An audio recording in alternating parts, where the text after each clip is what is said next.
Trains and day 11 of 25 Days of Christmas with TJ 2024. So yesterday we did take a look at my NS-9 that's in the Operation Lifesaver scheme.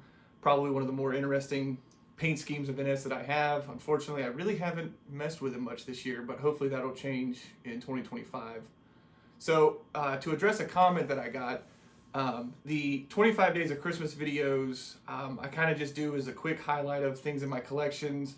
You know, everybody's got that 24 trains or engines or items that they really like. So I kind of go playing into that with 25 Days of Christmas, highlighting things that are the favorites of my collection and what I really enjoy. And, you know, there's some things that will be reoccurring guests every year, things that are sentimental, things that I really like, and things that I just kind of like sharing. So if there's questions or anything that you might have, or concerns or comments or whatever, you know, leave them in the chat of things you'd like to see. Maybe starting in January, I can dive in a little bit more in depth on things, dive in a little bit more on the 3-rail scale side of stuff with the fixed pilots and KDs. You know, just leave comments of what you guys would like to see. I'm more than happy to try and accommodate that after the beginning of the year. But the 25 Days of Christmas series isn't really an in-depth review of an item or a how-to or anything like that. It's just a quick, less than 10-minute video discussing and highlighting an item in my collection that I really like, and something I think you'd be able to share with y'all, something you would enjoy, and just something to kind of do during the holiday season, being that Christmas and trains really go together with each other. So that being said, like, you know, make a comment, say, hey, you know, if you could do more in depth on X, Y, and Z, I'd be glad to try and accommodate that going forward in 2025.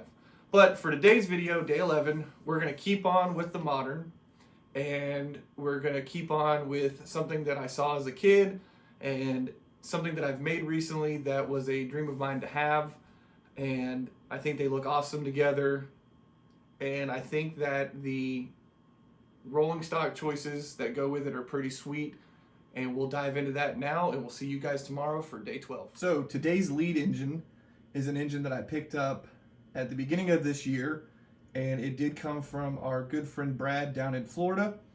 This engine I have placed some detail on, done some things to it to make it a little unique, something that you don't see, and that's something that was actually never made, but it was something that I really wanted to try and have.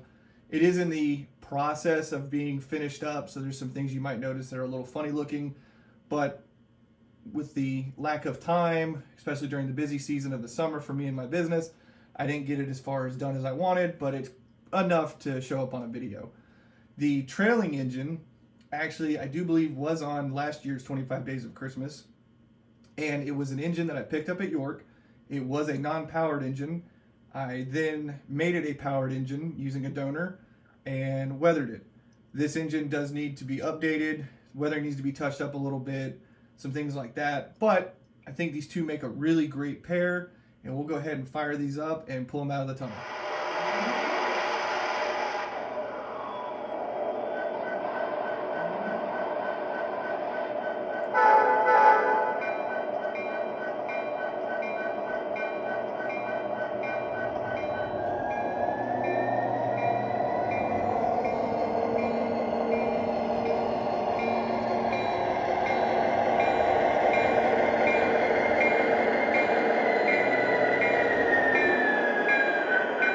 So the engines for today are my pair of CSX MTH Premier SD70MAcs.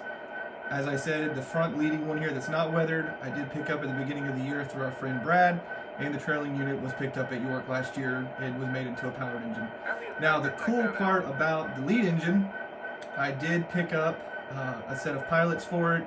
I actually bent those handrails on the front myself and made it a fixed pilot engine. I do have the parts to do the other one. As I said, just the lack of time this year, I haven't been able to get that done, but it is a project I hope to get done over the winter when train season is in full swing. So the other interesting thing about this engine, and I will zoom in here and show you, is if you can see on the back, it has a abnormal looking radiator section. CSX did have flared SD70MAcs. So the rear radiator section was flared out a little bit as opposed to the standard body Macs. This was something that I really liked. I thought it was pretty unique and interesting, and the only company I know that ever tooled that was Lionel back in the TMCC days with the, I want to say, I think it was Overland Express, the UP set, and they never made it in CSX. So I actually was able to get in contact with a guy who made these 3D printed radiator sections, and I got one and popped it on this engine. I think it's pretty unique, pretty interesting. Now, for the rivet counters out there, I know this cab number was not a flared radiator SD70MAc. I might go down renumbering it, who knows. There isn't one in O scale, so I'm gonna not pick and choose, or I will pick and choose rather, and just be happy that I do have the model. So again, I just think it's a cool pair, it's unique. CSX YN3 was not something I ever really thought I'd own, and I have 3 engines in that paint scheme, or the colorway, or whatever you want to call it.